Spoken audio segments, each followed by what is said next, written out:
नमस्ते, आप बने देश की हिम्मत, आपके साथ विश्व आर्मी न्यूज़।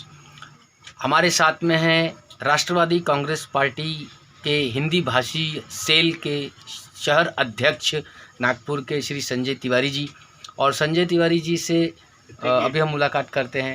जिस प्रकार से नमस्ते संजय तिवारी जी। नमस्कार। संजय जी, जिस प्रकार से कोरोना महामारी मतलब जिस तरीके से बढ़ रही है, प्रकोप बढ़ रहा है कोरोना का, तो इसमें मंत्रियों की जो प्रतिक्रियाएं होनी चाहिए, डॉक्टर को लेकर के जो मतलब सतर्कता होनी चाहिए कि जनता को समाधान होना चाहिए, इस पर कुछ ऐसी प्रतिक्रियाएं नहीं आ रही है। इस पर आपका क्या मतलब कहना है?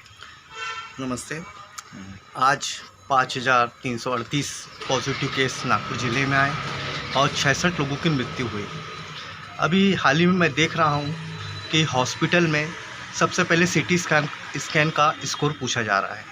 अगर स्कोर वो 18 के ऊपर आ रहा, 20 आ रहा या 22 आ रहा है, 25 आ रहा, तो उस पेशेंट को नहीं लिया जा रहा।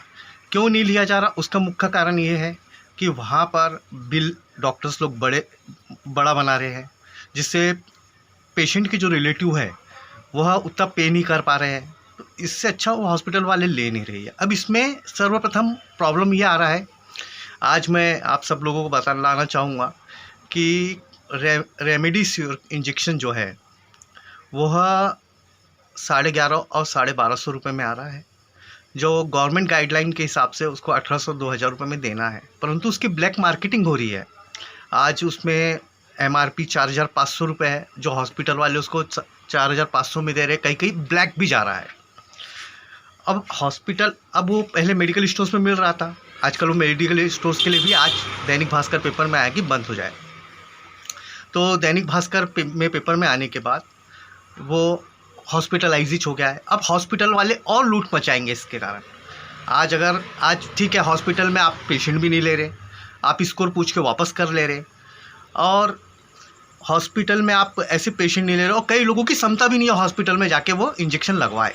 तो ऐसा मेरी सरकार से मांग है कि वो इंजेक्शन्स मेडिकल स्टोर्स में अवेलेबल कराया जाए, और उस पर MRP कम करके, जो 1250 है उसमें 1800 रुपये MRP करके हर मेडिकल स्टोर्स में पर्याप्त मात्रा में वो पहुंच जाए, जिससे संभव हो कि लोगों के OPD में या घरों में भी वो इंजेक्शन लगा के लोगों की ज़िंदगी सेफ बना सकते हैं, जीवन बचा सकते हैं। तो संजय जी, इसका मतलब कारण क्या होगा कि ये जो इंजेक्शन्स की कमी आ रही है, तो और मेडिसिन्स की जो कमी आ रही है, और हॉस्पिटलों में बेड की कमी आ रही है, तो इस पर मतलब जो व्यवस्थाएं हैं अलग से, इस पर कुछ भी ऐसा मतलब व्यवस्था सरकार की तरफ से नहीं दिखाई दे रही है? जी, मैं सरकार से मांग करता हूं कि कम से कम 1000 बेड का कोविड स्पेशल सेटअप तैयार करें, जिसमें गरीब पेशेंट लोग बेचारे जो हॉस्पिटल में जाने के पहले ही घर में दम तोड़ रहे हैं, ऐसे पेशेंट, क्योंकि हर हॉस्पिटल में पहले 1 लाख डिपॉजिट रखो, 1.5 लाख डिपॉजिट रखो,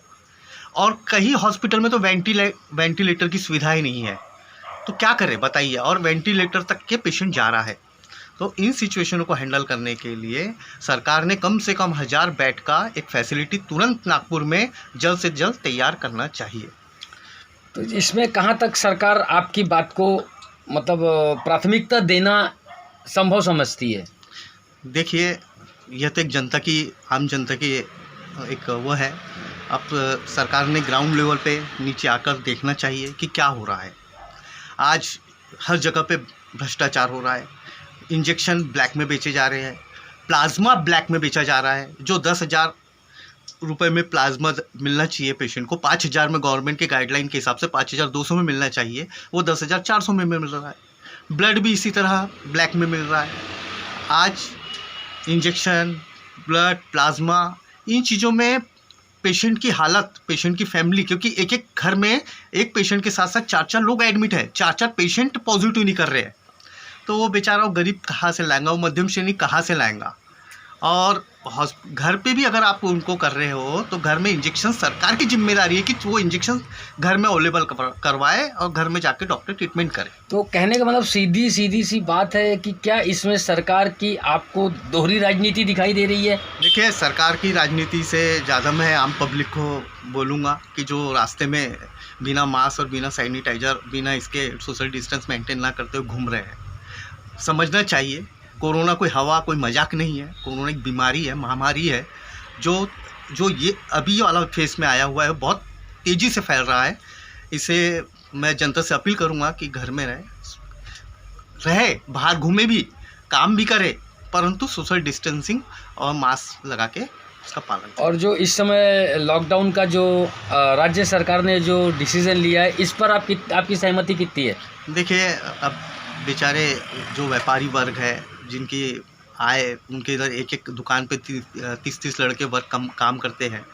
अब उनका भी तो घर में जीवन यापन उनको भी तो चलाना पड़ता है।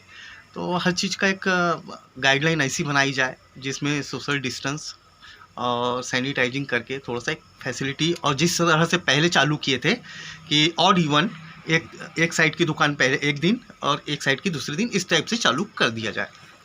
तो जी, आपका बहुत बहुत धन्यवाद संजय जी। आपने बहुत अच्छी मतलब बात कही है कि जिससे कि यानी जो लोगों में जो त्राही मची हुई है उसका समाधान भी आपने बहुत अच्छे तरीके से बताया। मेडिसिन्स के लिए जो आपने कहा वो भी बहुत अच्छी बात आपने कही कि मेडिसिन्स अवेलेबल होनी चाहिए और इसकी कालाबाजारी बंद होनी चाहिए। तो ज़रूर आपकी जनता तक हम आवाज़ पहुंचाने का पूरा प्रयास करेंगे। आपका बहुत बहुत धन्यवाद संजय जी।